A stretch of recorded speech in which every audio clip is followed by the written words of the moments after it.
Have you ever been sitting in traffic, maybe on your way to work, and you just find yourself staring at the car idling next to you? Oh, yeah. Like all the time. Right. But specifically, I mean, one of those gleaming, chrome-covered monster trucks. You know the one. Oh, absolutely. The ones with the pristine paint jobs that have clearly never seen a speck of dirt. Exactly. Like, it's got leather interiors that rival a high-end lounge, and you just know the sticker price is hovering somewhere around, like, $70,000. At least. Yeah. And as you sit there in your perfectly fine, maybe slightly older sedan, you look at the driver and just wonder, how in the world is that person affording this? It is genuinely the great American traffic jam paradox. Because you look at the sheer number of these trucks on the road today, and then you look at median incomes, and, well, the math just defies gravity. Okay, let's unpack this. Because today we are diving into a really fascinating financial analysis by an expert named Nick, and he explores the hidden economics behind these extreme car payments. Yeah, it's a brilliant breakdown. It really is. Yeah. So the mission for this deep dive is to deconstruct the math, decode the psychological manipulation behind it, and just expose the financial gymnastics everyday people are using to fund these luxury vehicles. Right, because we want to protect you, the listener, from making a decade-long financial mistake. Exactly. Yeah. And the core paradox Nick presents is that the people driving these things, they aren't secret millionaires. They aren't trust fund babies. No, not at all. They're teachers, nurses, retail workers, regular folks with regular paychecks driving vehicles that often cost more than their entire annual household income. We really need to anchor this in the raw numbers to understand the scale of it.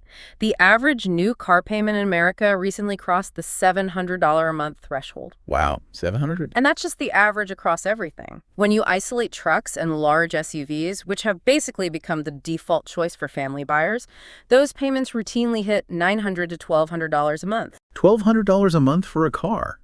But wait, haven't wages gone up? I mean, with recent inflation and everything, maybe people just make more money now, and these payments just seem high to those of us stuck in older financial models. Well, it's a fair point, but Nick actually models this out in his analysis. And the wage growth, it doesn't even come close to bridging that gap. Really? Yeah, I mean, median incomes have risen slightly, but nowhere near enough to justify these massive payments. Vehicle prices have effectively detached from reality. They've detached from traditional affordability metrics. So if incomes aren't doubling, but car payments are, the money has to be coming from somewhere, right? Exactly. If it's not coming from a heavier paycheck, the auto industry has to extract it from time. Time. Yeah. They're fundamentally restructuring the modern auto loan. Think about it. Historically, a standard car loan was what, 36 months? Right, like 3 years. Maybe 48 months if you were really stretching your budget. The whole financial ecosystem was built around that timeline. Today, those terms are practically extinct. The new baseline is 72 months. And it's pushing rapidly into 84, 96, and even, this is horrifying, 120-month loans. Wait, a 10-year car loan? A 10-year car loan, yes. But the warranty is long gone by year 4 or 5. You're financing repairs on a truck you still owe 6 years of payments on. Exactly. But from the buyer's perspective, sitting in that high-pressure dealership, they aren't thinking about year 8. They are totally focused on the monthly payment mirage. The monthly payment mirage. I like that. Because if you take a $60,000 truck and spread it over a traditional 4-year loan, you're looking at roughly $1,500 a month. Which makes people physically recoil. Like, nobody wants to pay that. Right. It triggers an immediate rejection. But if the finance manager takes that exact same 60 grand and spreads it over 8 years magically, the payment drops to about $900. And the buyer feels relief, even though they're completely ignoring the total cost. It's like stretching a rubber band. You can pull it as far as you want and make the middle look thin, but eventually it's going to snap. That is a perfect analogy. And Nick's math on this is crazy. That 8-year loan adds something like $14,000 in pure interest. So you aren't paying $60,000 for the truck, you're paying $74,000. Just for the privilege of a smaller monthly number. And what's fascinating here is the collision between those extended loans and rapid depreciation. Because cars drop in value so fast. Right. On a 3-year loan, your payments are so large that you build equity almost immediately. You pay down the loan faster than the car loses value.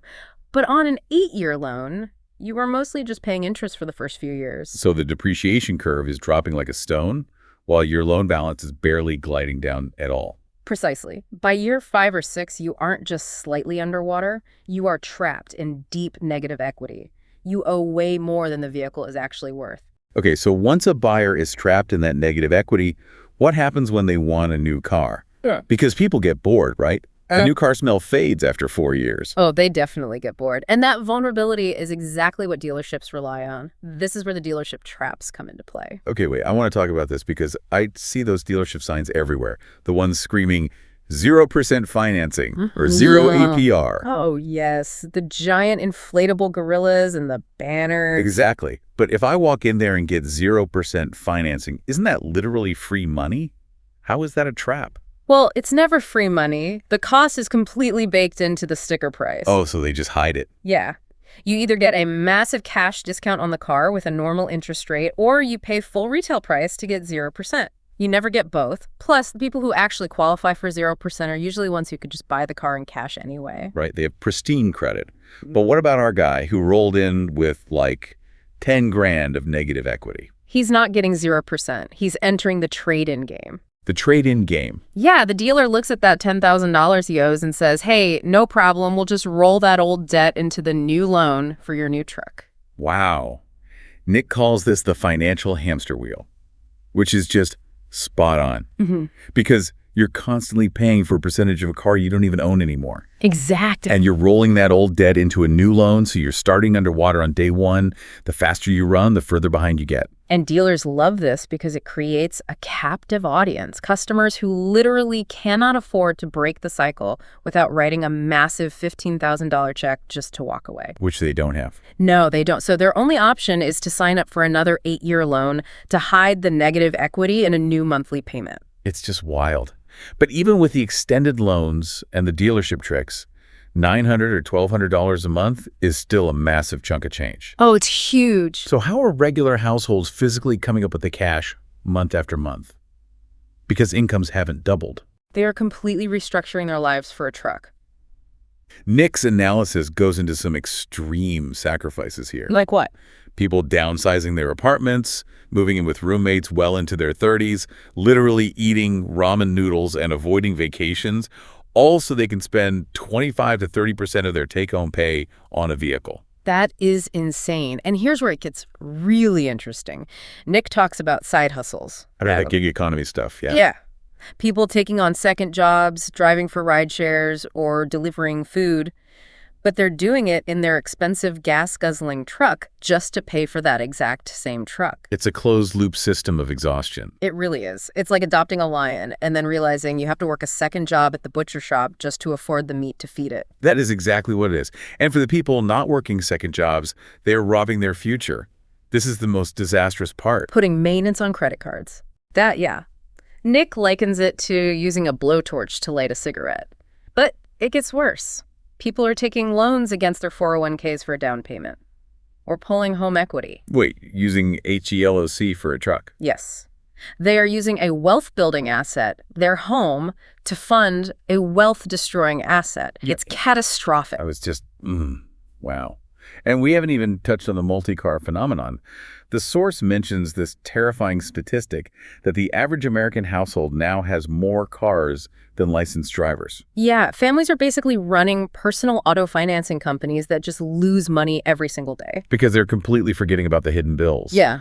The $1,200 payment is just the entry fee, right? It really is. Buyers completely underestimate the operating costs. Insurance algorithms have dramatically repriced these vehicles. Insuring a $70,000 truck easily adds $200 to $500 a month. Plus fuel.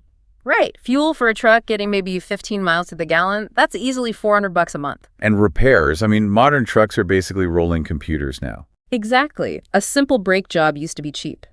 Now, on a vehicle of that mass with electronic sensors, you're looking at $800 to $1,200. If a transmission goes, that's $5,000. And they have no emergency savings because the loan eats it all. So it goes straight onto a high-interest credit card. Okay, so the math is terrible. The sacrifices are extreme. If all this is true, why are millions of people willingly signing up for this? Well, we have to look at the psychology of status.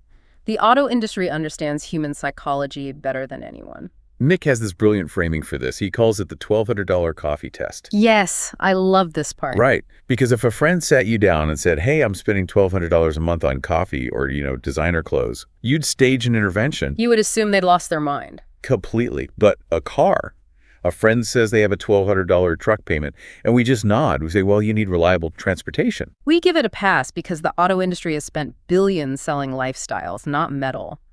That commercial of a truck climbing a snowy mountain, they aren't selling the truck. They're selling the identity. Exactly. The identity of a rugged, successful mountain climber. Even if the actual buyer only ever parks on the grass at the county fair. Which is most people, let's be honest. Right. But it becomes an extension of their self-worth. So when someone like a spouse or a financial planner suggests they buy a cheaper, reliable used car to save money, why do people get so aggressively defensive? Nick introduces this concept called automotive Stockholm syndrome. That is such a good term. It really captures it. Because the vehicle is tied to their identity, suggesting a cheaper car doesn't feel like financial advice. It feels like a direct attack on their success. Like you're saying they aren't working hard enough. Exactly. It feels like an attack on their right to enjoy the fruits of their labor. So emotional attachment kicks in and rational financial analysis becomes literally impossible. They'll defend that truck like it's a family member. Oh, absolutely. So what does this all mean? Let's bring it all home with the ultimate math breakdown from the source, because it's just devastating. Let's hear it. Okay, say you buy a $55,000 truck. Nothing crazy. You get a 7-year loan at 6%. That's about $800 a month. Which feels manageable to most people. Right. Yeah. But let's add it up over those 7 years. You've got insurance at $21 grand, fuel at $29 grand, maintenance conservatively at $15 grand. Oh, boy. The total cost over 7 years, $130,000. And at the end of it all, what's the truck actually worth? Maybe 15 grand. It's unbelievable. You're liquidating a massive chunk of your life's labor for a mechanically fatigued machine. And the opportunity cost is huge, right? That's the real tragedy. If you took that $800 a month and invested it in an index fund at, say, an 8% return, you'd build over $70,000 in actual wealth. Wow. $70,000. Driving that truck is quite literally wealth destruction with cup holders. Wealth destruction with cup holders. God, that perfectly sums it up. It really does. Well, we've talked a lot today about how these cars are sold to us. They're sold as the ultimate symbols of freedom and status. But I want to leave you, the listener, with a final thought to chew on. Yeah, go ahead. If your vehicle forces you to eat ramen, skip your family vacations, and literally borrow against your own home just to keep it in the driveway, who is really driving who? That's a great question. Maybe true status isn't having the shiniest, most massive truck on the block. Maybe true status is having the invisible, quiet freedom of walking past your neighbor's $70,000 truck, knowing you don't owe a dime to anyone. So take a look in your driveway tomorrow morning and ask yourself what it's really costing you.